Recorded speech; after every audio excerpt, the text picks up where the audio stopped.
We aren't just meant to receive God's light for ourselves, but we're meant to receive that light in order to give it to others, in order to help others experience the love of God. And I think one of the most, best example that I have in my mind of this that I've seen is when I went to India, to which the Missionaries of Charity, which is Mother Teresa's order, and I went to Calcutta. They would serve the poorest of the poor, the people that society would just completely, forget about, and they would be on the streets. A lot of the times, they would be dying on the streets, alone, forgotten, unloved, and abandoned. But the missionaries of charity, they would go out on the streets and they would find these people that are lost, that are there, that are abandoned, and they would bring them in and they would love them as they're going through their immense suffering. But the place where we went was named Kaligat. That is the home of the dying. And so this is the main place where they would bring other people, and the sisters would care for them and see if they can try and help them. But if they can't, they would just love them. And there's this one sister, and she was with this person. He had some deformity or something, and a cut mark on his head, and it didn't look good, but he was in a lot of pain. But the sister, she went up to him and just like embraced him, and just like the way she was so gentle with this man, and the way that she was so filled with love, she would look at him and it was like, I see you, I'm with you, and I love you. And she didn't say anything to the man. Just her simple presence right there was so powerful, and it left something in my mind, like the love of God, the power of God's love, and how we are meant to share that love with others. And I think she just profoundly revealed that love to me and that man in that instance, as he's in his agony, his suffering on the cross, as he's preparing to journey to the next life. She is loving him, and she is simply present with him and loving him with the love of God. And this is the kind of thing that we are meant to do as well, to live our lives, to love others, to be a light in the darkness, to reveal God's love to a dark and suffering world, to people who are lost, to people who sometimes don't know God's love, but to be that light in the world, in the darkness. And this is a concrete example, the most that I could come up with, of what Jesus is saying in the gospel. Let your light shine before others.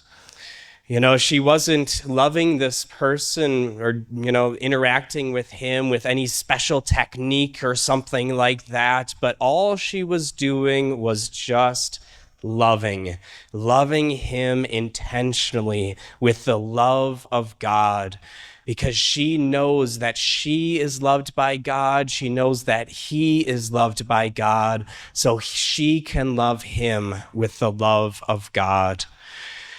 And so Jesus is saying in the gospel, you are the salt of the earth. You are the light of the world. And he's saying we're not just meant to receive the light from God for ourselves, but we're meant to be the light in the world for others. We're meant to receive God's love and share God's love. And that is ultimately the fullness of our lives, when we are receiving and giving the love of God.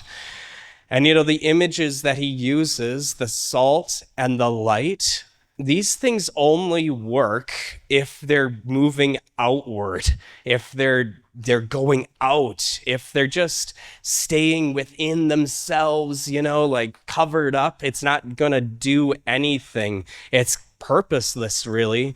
And like the salt that just stays in the shaker, it's like if it just stays in there, it's not going to do anything. It will have no effect in the world. It'll just like dry up, kind of like my mom's salt and pepper shakers, but she would always have one salt shaker that was always so hard. I always knew not to use that one, It's like that's the one that's hard.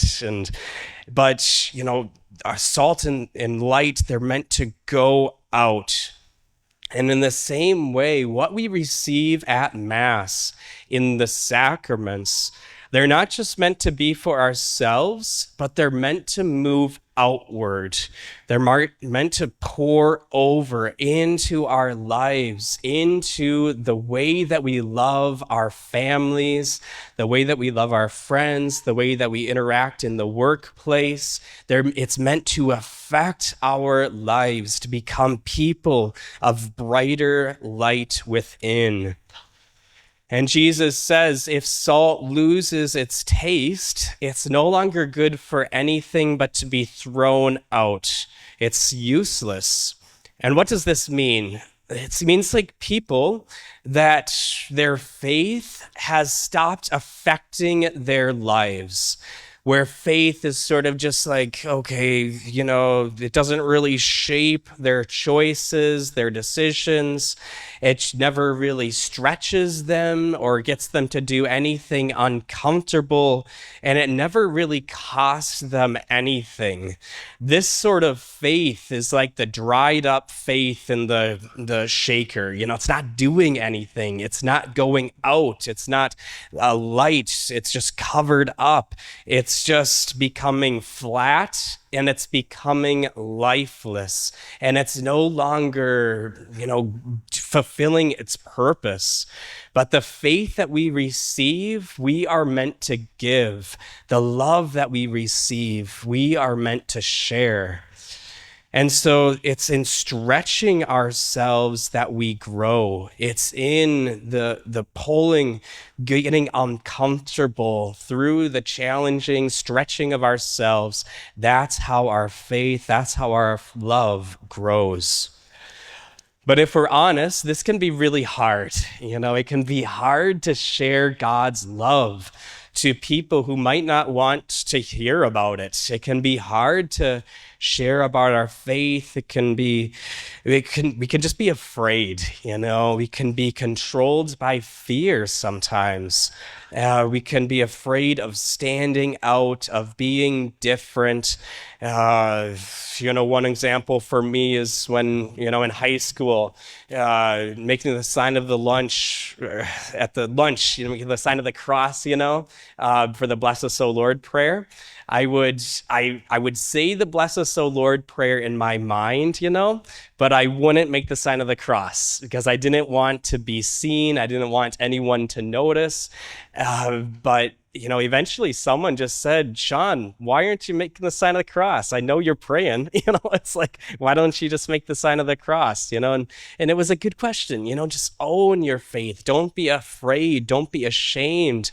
And eventually, like at restaurants, my parents, we stretched ourselves and we started to make the sign of the cross before meals at restaurants. It's just like, who cares what people are thinking, but just owning it, not being afraid. Really small things like that can help to enable us to not be afraid, not be controlled by fear, but be willing to share our faith and to own it. Jesus doesn't say, let your light shine before others when it's comfortable or when it's convenient, but he says, just let your light shine before others that they may praise your heavenly Father.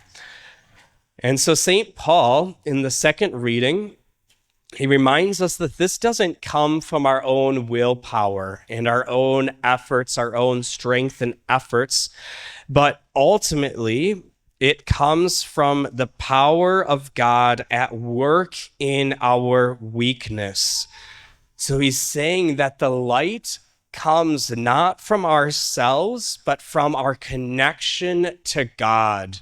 The more that we stay connected to God, the more our light will shine, the more we will become people of greater love, not just for ourselves, but for our families and our friends, and it will make a difference in our lives. The stronger our connection to God, the more we will be able to share God's love, and his light will be able to shine through us. And so that's why prayer and the sacraments and listening to God, talking to God, pouring out our troubles, our sufferings, our joys, our blessings, it's just bringing it all to the Lord in prayer, helping that connection to grow so that the light is able to shine within us.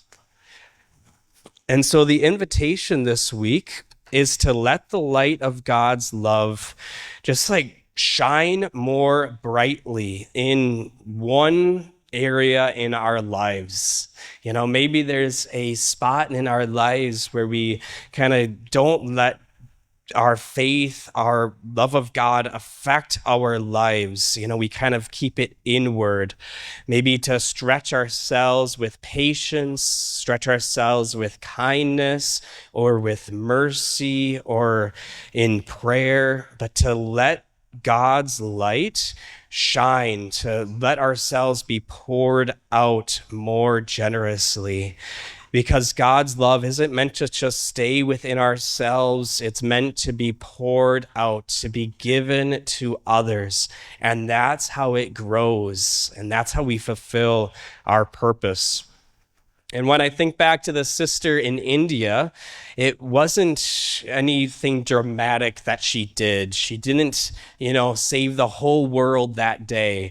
But what she did, she very intentionally sat with that man and was present to him. She just loved the person that was in front of her in that present moment. She was there and she loved him with the love of God.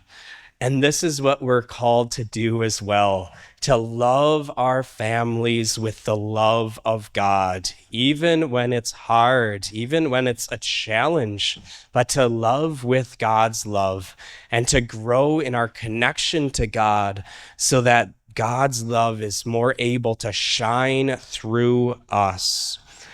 And so let's try and intentionally do that this week with our families, our friends, our coworkers, and to remember that we don't just come to receive God's love, but we come to share God's love with the world where it's suffering and there's darkness, but to bring God's light into the world.